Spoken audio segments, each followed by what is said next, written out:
Good morning or good afternoon, ATPF families. My name is Emily Padilla and I am a volunteer with ATPF. Today I will be reading 10 Apples Up on Top by Dr. Seuss. 1 apple up on top. 2 apples up on top. Look you, I can do it too.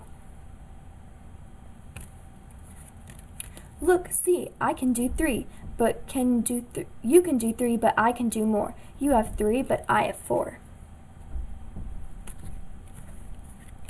Look, see now, I can hop with 4 apples up on top, and I can hop up on a tree with 4 apples up on me.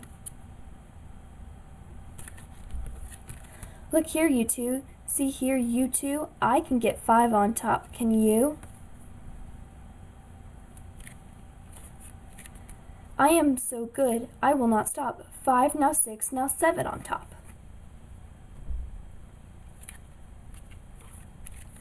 7 apples up on top, I am so good they will not drop. 5, 6, 7, fun, fun, fun.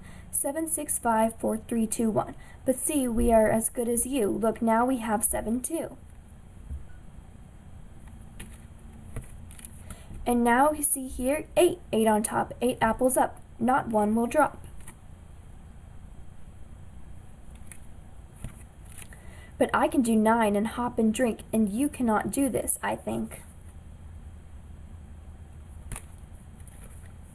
9 is very good, but then, come on and we will make it 10. Look, 10 apples up on top. We are not going to let them drop. Thank you so much.